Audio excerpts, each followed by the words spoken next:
everybody. Welcome to AMC Movie Talk for movie fans. I'm your host, Sinead DeFries, and this is the daily show where we bring you the latest news from the world of movies, plus some insight into what it all means. Joining us, as always, is your editor-in-chief for AMC Movie News, John Campea. Greetings and salutations, everybody. Welcome to the best damn movie-related show on the planet Earth, coming to you live from right here at the Stream.tv studios here in Hollywood, California. It's already a frustrating, frantic Tuesday. Oh, my goodness. Everybody's late getting here. Oh, at least I am. Anyway, what's up? It's all right. I was late, too. Also here is AMC's Miss Miri Jetikin. Hi, everybody. I was almost late today, but not quite late, but we're all kind of late. So. And AMC's Christian Harloff. I was on time. Braggart. Many of you will remember a few months ago when legendary actor Al Pacino commented on Guardians of the Galaxy, calling it amazing, inventive, and beautiful. Now, in an interview with MTV, Pacino has confirmed that he and Marvel president Kevin Feige have had several meetings since. When asked if he'll be appearing in any upcoming Marvel films, Pacino said the following: "I would imagine either there's something he feels is right for me, or..." At this point, Pacino's phone started to ring. Every time we talk about Marvel, that's what happens. John, what percentage of a chance do you think there is that we'll see Al Pacino in an upcoming Marvel film? 91%. I'm thinking 91%. Look, we all had fun speculating, right? Because remember that story when Pacino came out of watching Guardians of the Galaxy and he just raved about it. And it got, I mean, we're film fans, so it got all of us talking and all of us jabbering. He's like, oh, could Pacino possibly be in? And we had to go, okay, just because he says he likes a movie doesn't mean they're going to put him in there. Oh, I just happened to have a meeting with Kevin Feige. Yeah. Okay, so we've had some interesting conversations lately about Marvel and DC's casting lately.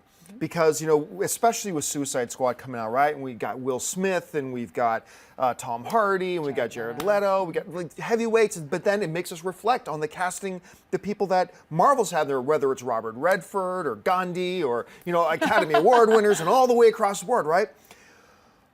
Al Pacino in a Marvel film would be outstanding. Now, start the conversations about who would he possibly play. Could he be a villain in Doctor Strange? Could it be somebody in the Inhumans? Could it be, who knows, whatever. It almost doesn't matter. I'm not even so much that it's a Marvel film. The idea of getting an Al Pacino into the comic book world as well, like the comic book films are already established. They're now legit. You know, for a long time they were the ugly stepchild of the Hollywood universe, right? Now they're legit. But getting in an Al Pacino, I think, just brings one more level of panache to the whole thing that you can tell I'm giddy about the concept. I think it sounds amazing. Anyway, Mira, you heard about all this. What do you think is the percentage chance that Pacino actually shows up in a Marvel film? I would even go higher and say 96%. 96? Oh, well, I think just the fact that he was like, oh, the phone is ringing, we're in conversation. And then, you know, he said this thing, if it's right for me. Like, if I find a part that's right for me, or if Kevin Feige feels it's right.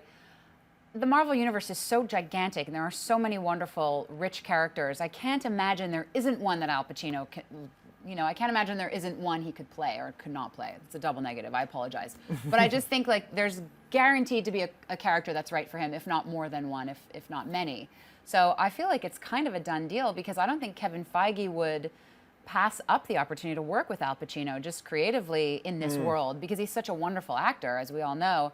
And I agree with you. I think it's so exciting when someone with this sort of level of patina around his career, who comes in, who's, you know, one of the most celebrated actors, and everybody who's anybody loves his performances, here he is saying, I want to be a part of this universe. You're right, it's already legitimate, but it does gel the two worlds and bring the sort of art house films and dramas and things that we've loved over the years with what's now emerging to be one of the most legitimate genres in film, and bringing them together. It's exciting. I'm super with you. I think it's giddy worthy. Christian, percentage where we'll actually see Pacino in a Marvel film? I say 98%. Hoo-ah! I would say, Robert Redford.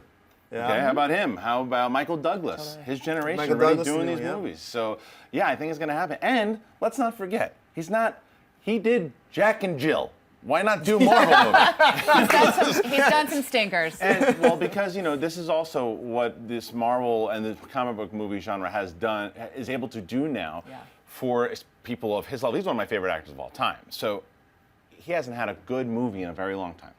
in a movie. And I know he's got this one that's coming out that's Humbling. that's got some buzz. really But I good. mean, as far as the bigger movies, he hasn't been in one in a while. So why not? Let's go to Marvel. Let's do something. Find the good role. And Kevin Feige's very good at that.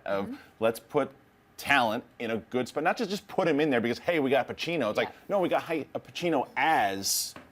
Whomever. Right. And yeah, and I think because he's not going to bring it up twice. If there was a first time with the Guardians, it was a fun conversation. But he knows now if he brings it up again, he's been in the game long enough. If he brings it up again, people are really going to start talking. I mean, look what happens with Vin Diesel when Vin Diesel does it. So I am Groot. let's bring it on. You can't not do that. I'm surprised you didn't do it. Okay, well, here's the interesting thing. Look, when you're talking about the two are almost inseparable. When you're talking about Al Pacino and Robert De Niro, right? Two of the most celebrated, arguably two of the best actors we've ever seen in the game, right?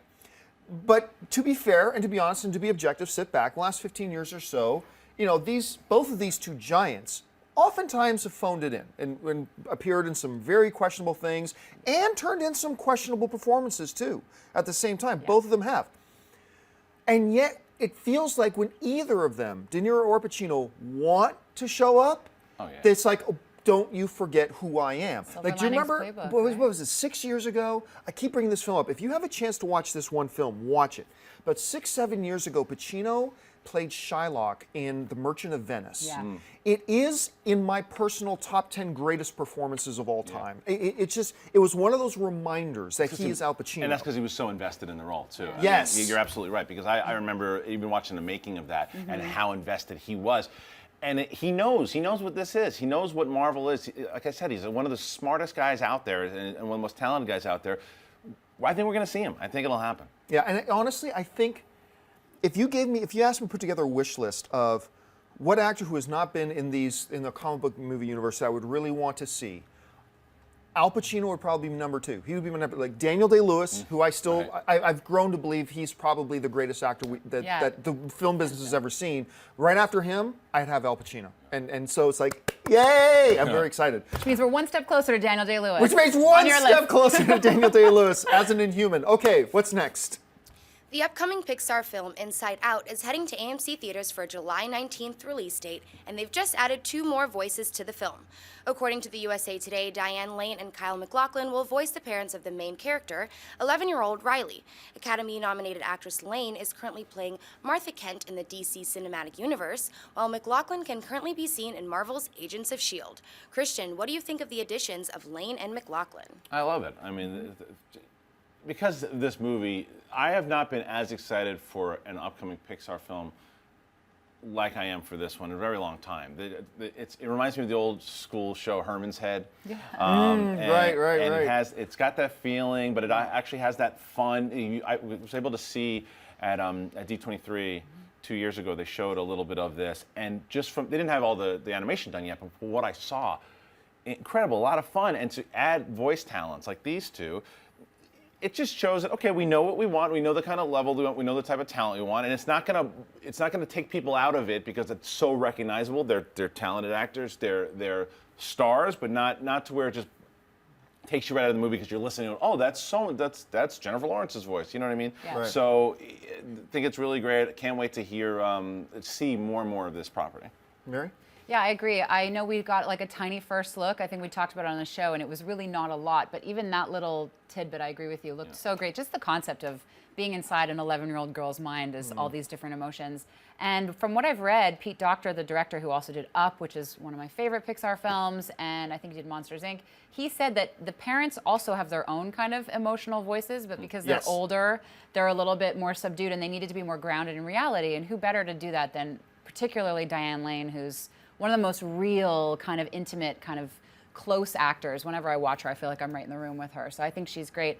And let's just give a nod to her as Martha Kent, because I actually do love her as Martha Kent. I think she's like she's a great version of that character. I think she brings a lot of humanity to that character. So it'll be nice to see her play another mom in another area of the Disney world, you know? So I like both of these actors, particularly Diane Lane, a lot. Yeah. I could care less that they're doing the voices. I still just prefer get a real professional trained voice actor to just do it. That's my thing. And it's not like I think it's not like there's an iconic character. Look, it's very rare in an animated world where like one guy's voice can so become the character. Mike Myers is Shrek. I mean, Yeah, there's totally. there are instances like that. Absolutely, there are. But for the most part, I think these characters could be played by somebody else. But I like both of them, so I'm kind of happy about it. Yeah.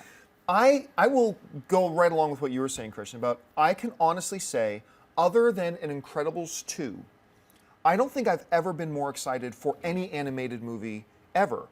I also saw the 10 minutes or so that they showed us at CinemaCon last year, and I can tell you this too, I don't think Pixar has ever been as excited about one of their films. When you talk to anybody at Pixar right now, and you feel the buzz around Pixar, to them, they think this is going to be their Mona Lisa. They think this is going to be their movie. so exciting. This is a studio that's given us Toy Story Three of and them, yeah. Up and Wall-E and Ratatouille, and I get the feeling they think this is going to be their crown jewel. Wow. Amazing. And it's like, I'm so stoked Well, for just it. look at the cast. You've got Amy Poehler, you've got Bill Hader, you've got Mindy Kaling, you've got it's incredible. Just the emotion, the people playing the emotions are worth the price of admission. And that's where what I would say is I agree with you a lot of times with the voice actors. Is sometimes you can just get any actor. With the example of your Mike Myers there, Amy Poehler and Bill Hader, I think that they're actually crucial to this because of Yeah. the comedy that's going to play into this as well too. So yeah, you can get a voice actor to fit into it, but it's also a voice actor with that kind of comedic timing and Right. talent to hit these notes. So that's why I'm equally excited that they're getting the level of voice talent / comedic talent with it. Yeah, because I think you raise a great point. It's not just voice talent in this case, it's comedic timing, comedic talent. It's a great point. All right, folks, we reached out part of the show for buy and sell. Here's how this works. In front of her, Sinead's got a few other items in the world of movie news. She's going to bring them up to us, and we're simply going to say whether we buy it or sell it. So, Sinead, what do we got? The upcoming remake of Kickboxer has begun shooting, and on the heels of last week's announcement that Jean-Claude Van Damme had joined the cast, it's now being reported that female MMA icon Gina Carano has joined the project. Carano will play a fight promoter in the 1989 remake. Miri, buy or sell the addition of Gina Carano to Kickboxer? I will buy Christian Harloff's reaction to that picture. That was amazing. Hi, Christian. When he puts his tongue back in his mouth, No. we can continue. Married. I will buy this. I think she's amazing. I really liked her in Haywire. I actually thought she was one of the more exciting, memorable aspects of that film. And she's an MMA chick. She's badass, and she's proven that she can handle her way in front of the camera. And, I don't normally support remakes, but I feel like Kickboxer is kind of a good one. Even though you don't have Jean-Claude Van Damme in that same role, he's still going to be in the film in some way. So that's exciting. And you have Dave Bautista, who we all know is great now that he's been Drax. And your guy, Georges St. Pierre, I thought of GSP. you. I thought of Anne. When I read that, I was thinking of her. Anyway, I buy it. I also have to buy this. And the reason I buy this is, look, Gina Carano is not one of Hollywood's great actresses. She's just not. But she's not distractingly bad either, and one can only hope she's getting better. But if this new Kickboxer movie was starring Al Pacino with a couple other mainstay dramatic actors, and they were going for a certain type of movie, and then you throw in Gina Carano, then I'm going to be like, meh. But this is a movie with Georges St. Pierre and Jean-Claude Van Damme and Dave Bautista. Yeah. This is a perfect fit. Yeah. And before anybody starts to think, look, for those friends of ours who don't follow MMA, Gina Carano is not just a pretty girl, because the sports journalism and the sports world is guilty of, if there's a female athlete out there, they almost don't care if she's talented, if she's really hot, they give her a lot of attention. Gina Carano is not one of those situations. She will kick your ass Oh, for sure. and then sing you songs about it. I mean, she is legit one of the toughest women to ever walk the planet. And Also kind of a babe, which doesn't hurt. and she's also kind of a babe. She's like kind total of a babe. package that way. So you Yeah. put her in a movie like this. This is a great fit because of the movie it's already shaping up to be. And doesn't she play like an agent or her role Fight is promoter. She's a Fight fight promoter. promoter, so she's not even in the ring. But I which got a is feeling kind you're of going to amazing. see her. I know. I If you're going to get I would her in hope there, so. she's going to kick somebody's ass. Yeah, I buy it. Although the one thing, Miri, as far as Haywire, the reason she was okay in it, they dubbed her entire voice. They did? I didn't know that. Her entire voice was dubbed because she can't act. She's not a good actress. boo! That makes me so sad. She's not a good actress. And even in Go the home and Fast cry. movie, they cut down some of the stuff. But you don't need her to be a good actress in this movie. She needs to be able, like you said, if Pacino's in there, kick him in the face. That's it. That's all you need. You just need her to be able to. You do not get Gina Carano in this movie if you don't have her throwing kicks and punches Yeah. in a Sure, movie called yeah. Kickboxer. I mean, come on. And to see her go toe to toe, maybe it's with Bautista.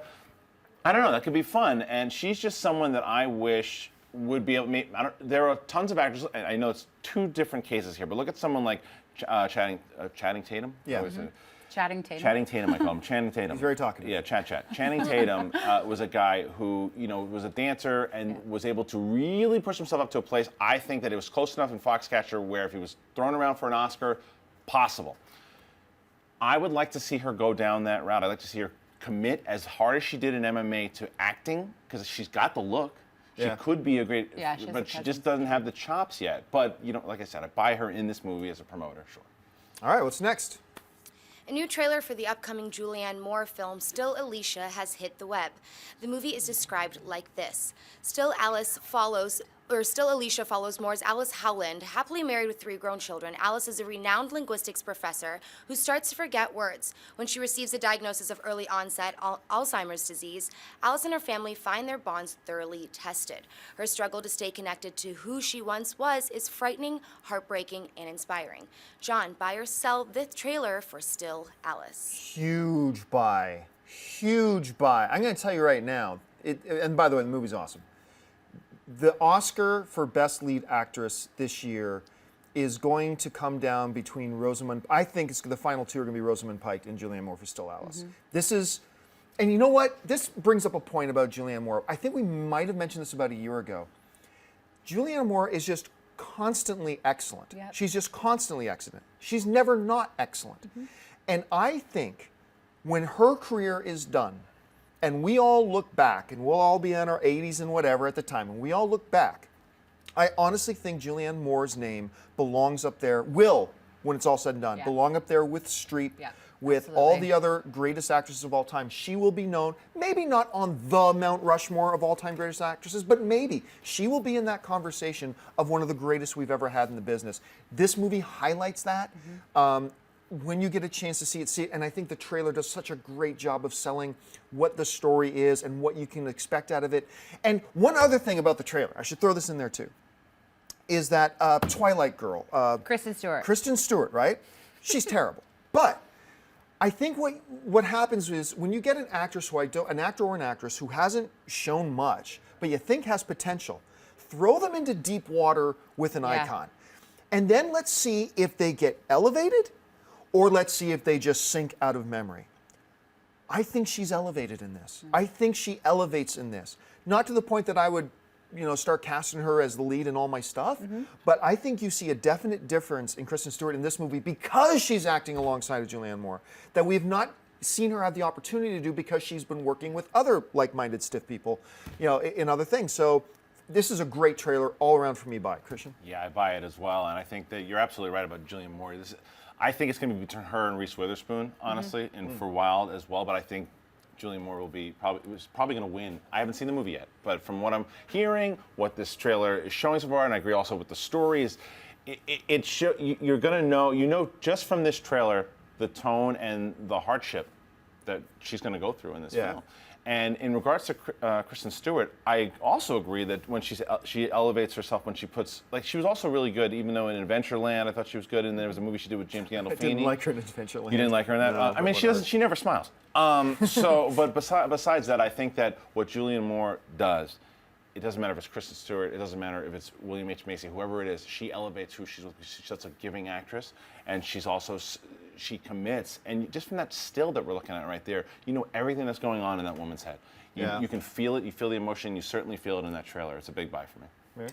I think you're so right when you say that everything she's done is excellent. I mean, even down to the small parts in movies like Don John, where she's this random woman who could fall flat on the page, but she just comes to life. And I can't think of a better actress to play this role. I don't know anyone who isn't touched by Alzheimer's. I think everybody we know knows somebody or has someone in their life. So insofar as subject matter is concerned, it's like we live in this day and age where we feel so in control. We have all these devices and these gadgets, and we're so not. And this is a reminder of how your health can go in one day, and then you're scrambling to know who you are. And I think she captures that so beautifully in just the trailer. I'm super excited to see this. I have it in my pile of screeners I still have to get through for our AMC Movie Awards. I'm like, oh my God, I need to go home and cram.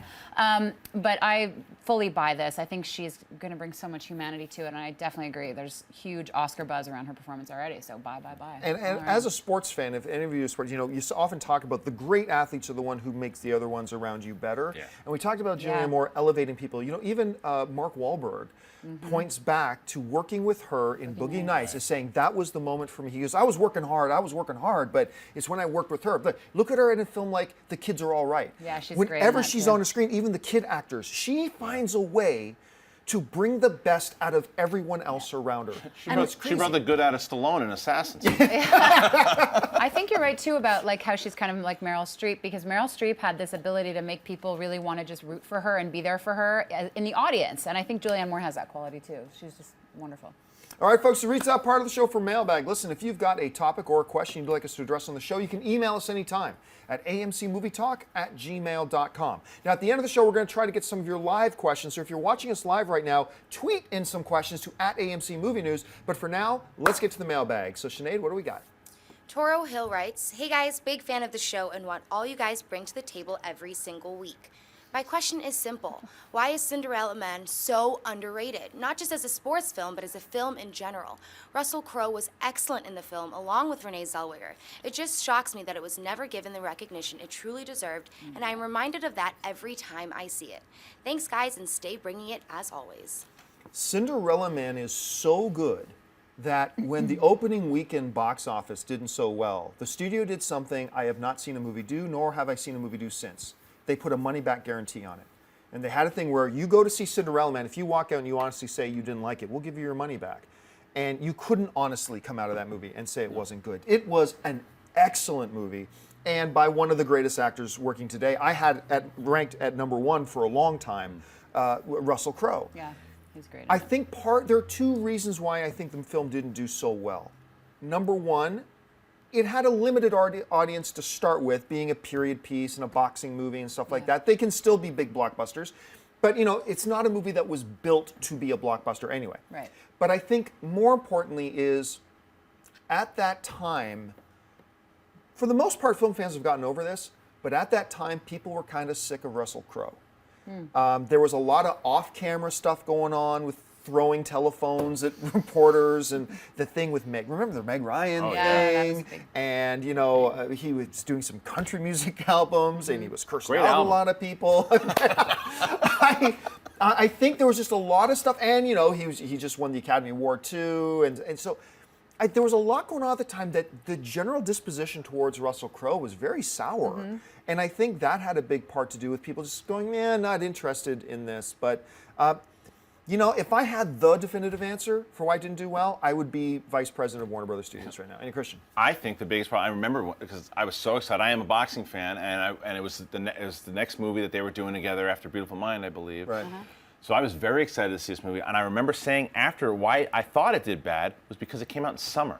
It came out in the summertime. Yeah. This is not a summer movie. It's true. It's It not a is summer not a movie, you're summer right. movie at all. This is a November. If this comes out today, it comes out in November or December. Yeah. And so I think that hurt it tremendously when people are going out and see the big blockbuster action movies, and then this comes out. They're like, I don't remember what the summer movie it was that was going up against, but the summer movie is going to win every time. Yeah. Especially during summer when kids are going out to see the big popcorn movies. Hey, do you want to go see Cinderella Man? No. And Cinderella Man title, not the best Bad title. Yeah, bad not a great. title. Granted, it had to do with Braddock but the title, the release, and Russell Crowe cracking people over the head with phones. Not that that's an idea. But the country album was awesome. That's hilarious. Mary? Yeah, I think there's a lot of things that went into why it didn't do well, but I guess because I'm in this insular world of film geeks and I'm surrounded by people that love movies and talk about movies so much, for me it never felt underrated because, first of all, it got nominated for a few Academy Awards, a few BAFTAs. Sure, yeah. I think Paul Giamatti won a Golden Globe. I don't remember, but I know Paul Giamatti won for his performance because he's always great.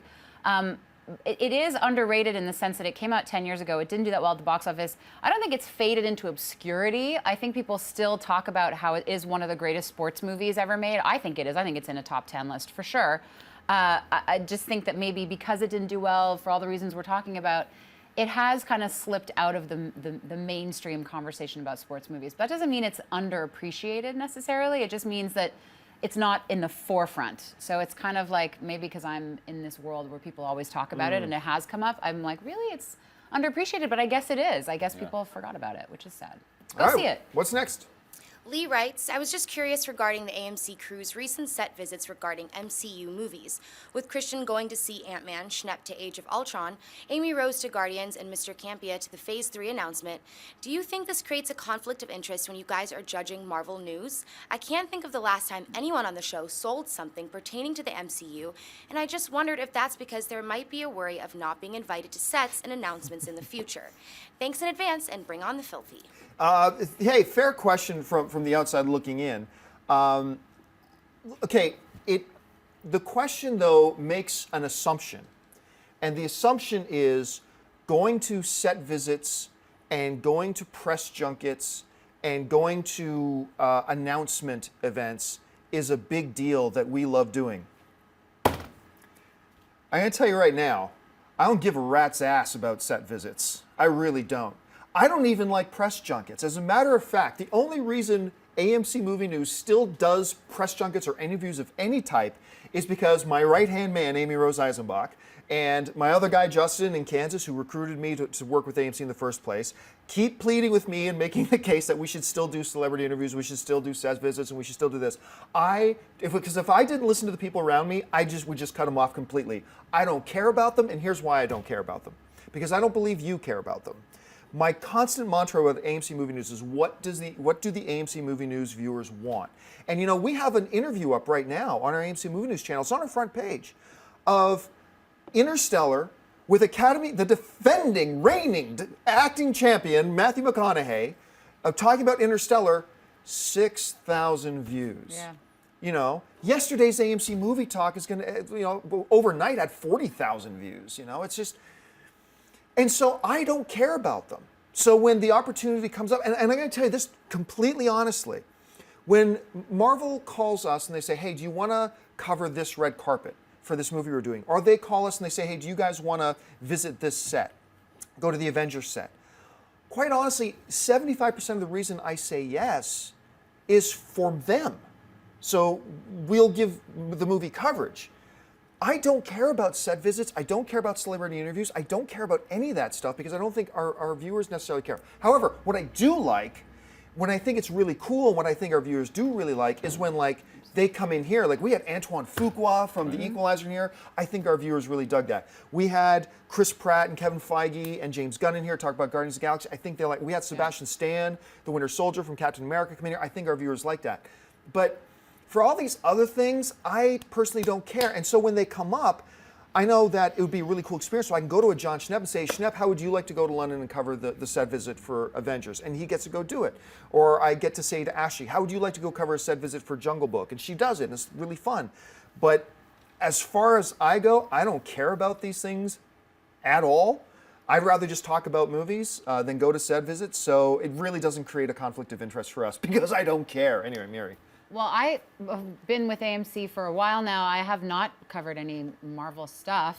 Right. So there goes your question. No, I'm just kidding. But I agree with you. I think to add to what you're saying, it's also kind of our job to go and cover this stuff and still be able to talk about it. And the way it works internally in the world is publicists that work for the studios, they understand that you're not going to like everything that they sell to you or that they show you or that they ask you to show your audience. And I think it's kind of understood that, reviewers go to junkets and they interview people all the time. It's not going to change their review because it's our job to be able to still look at a film objectively as much as we can and still go and cover the film and give it the coverage that the publicists would like us to give for our audience. So it's almost like being a conduit for the story. You're being a conduit for AMC. Like Ashley going to the Jungle Book set visit is her saying, I'm going to bring this content to our audience, but that's not going to change the way I see the film itself. That's our job. That's what we do. So I think it would be very unprofessional to be the person that goes and covers junkets and then gives everything a positive review. I think publicists would lose respect for you if you did that.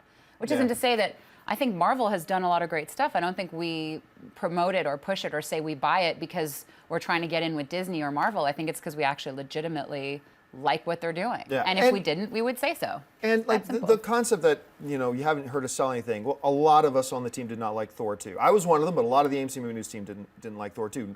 Most of us didn't like Iron Man 2. Have you ever heard me talk about Marvel's Agents of S.H.I.E.L.D.? Marvel completely crapped the bed, rolled over, and puked on the crap on the bed with that show. And I'll tell them that every time. It's the most horrible, wretched show. And no, it hasn't gotten any better in season 2. That's just my opinion. But so no, I don't find myself in any position where I need to kiss up to Marvel. Anyway, Christian.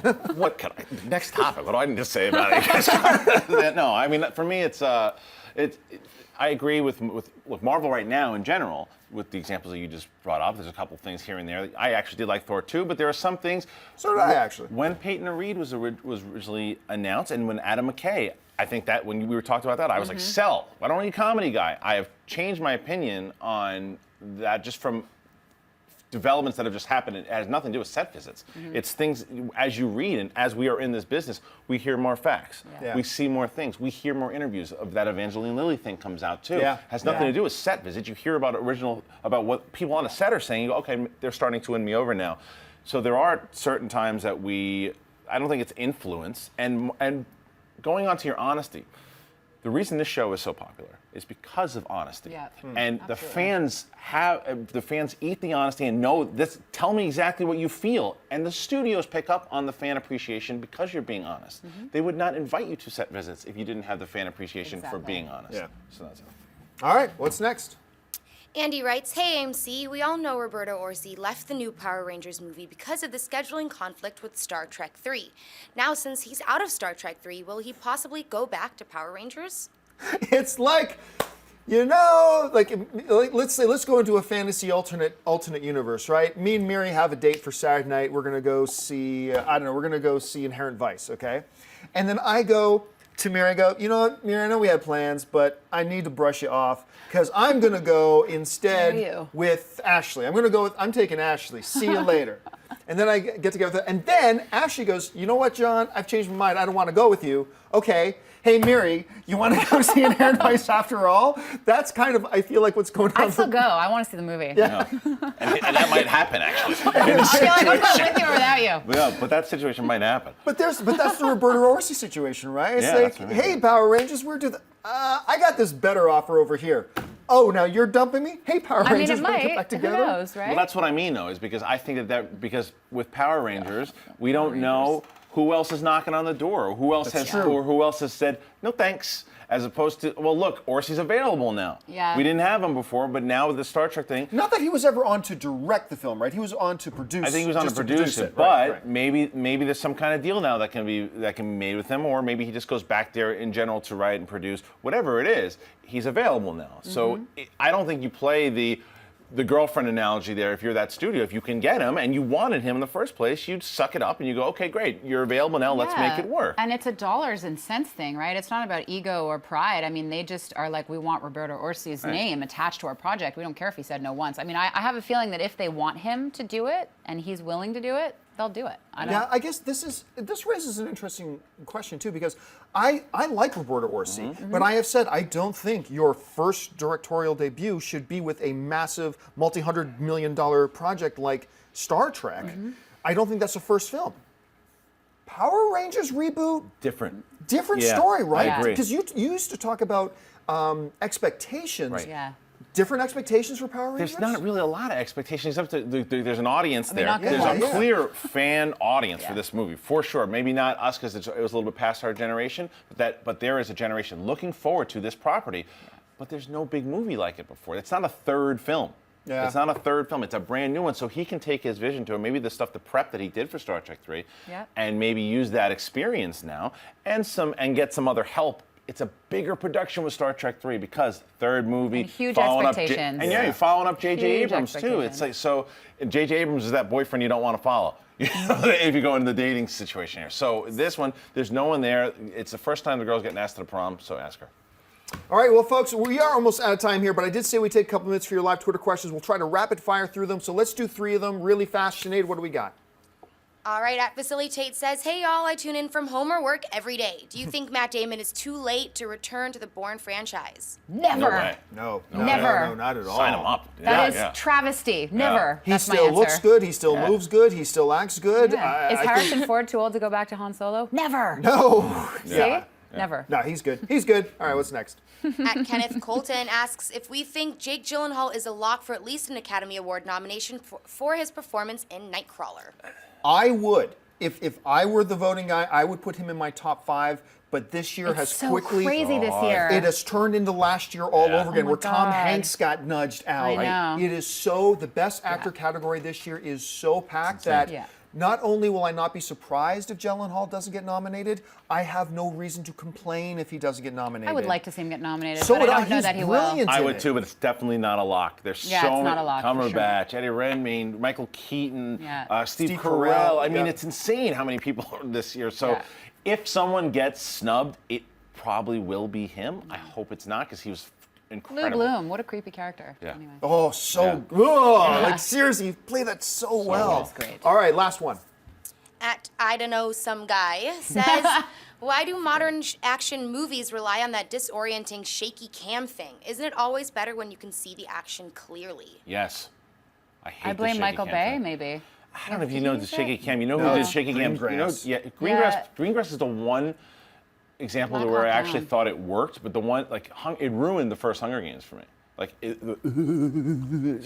horrible. I just got nauseous Yeah, looking you at get it. sick because of it. And it doesn't work. So I agree with you, man. It just you focus on the action. Let me see what's going on. Unless you can do it creatively, where it's not making me sick, or do it quick. Mm-hmm. The Bourne franchise is actually the one where I thought it worked a little bit. See, I never think it works. I thought that the reason the third one worked so well for me is because they really toned down the amount of they shaky did. camera. It almost ruined Batman Begins for me. It's like if it wasn't for the fact that Batman Begins was so brilliant on so many other levels. But to me, it is the sign of an unskilled action director. Yeah, it's When distracting. I don't know how to craft something on screen to make the audience feel excitement and intensity. So what I'm going to do is this. I'm going to pretend I'm a monkey with epilepsy. Everything's right. So I can't see what's going on. I have no idea, but I hear lots of punches and oomph. Okay, lazy. And I keep hearing some people try to say, no, it makes you feel the intensity of the thing. No, it doesn't. It makes me feel Good like the director doesn't performances know what he's doing. do that. Yeah. And so I hate it. I cannot wait for it. Now, don't get me wrong. I'm not saying no camera movement. The good, right kind of camera movement here and You there. shouldn't feel it or be aware of it, though. I feel like good Yeah. camera movement, it's like a good score. It's like you don't even notice it. It just becomes part of the experience. I feel like when you see the shaky camera, it's already a failure. Yeah, it's like when I don't even know who's who and who just threw the punch, then it becomes for sure. that becomes an issue. Especially with fights. All right, folks, that'll do it for us for this installment of AMC Movie Talk. Thank you so much for joining us today. Listen, don't forget, lots of great films playing in AMC theaters right now. Head on over to www.amctheaters.com for your theater, showtime, and of course, your movie ticket information. If you want an audio-only version of this episode, look in the description of this video, and you'll find a link to our podcast feed so you can listen to us anytime that you want. And also, don't forget, click the thumbs up button and subscribe to our YouTube channel. I want to thank, first of all, our excellent contributor sitting at the table with me today. First of all, the excellent Miri Jetikin, going to see Inherent Vice with me on Saturday, apparently. Miri, where can people Again. find you online? Well, first you can find me holed up in my house with a stack of screeners like this, like I said, because we're voting on our AMC Movie Awards, which are coming up. You can also find me on Twitter and Instagram at Miri the Jedi.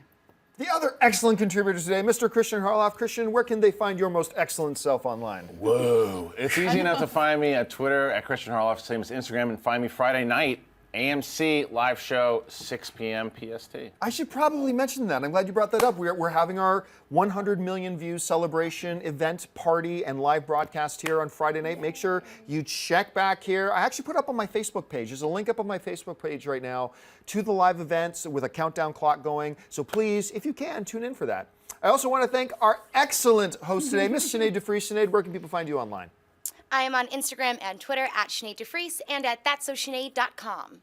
And you can just find me on all the various social media networks, Facebook and Twitter, just at John Campea. Thanks a lot for joining us today, guys. My name is John Campea for AMC Movie News, and until next time, bye-bye. Hey everyone, if you like this video, click that thumbs up button and make sure to subscribe to our AMC Movie News YouTube channel. It's free and helps you stay up to date with all the latest movie news, as well as our daily AMC Movie Talk show. Also, make sure that you follow us on Facebook and Twitter to stay up to date with all of our special promotions, contests, and prize giveaways.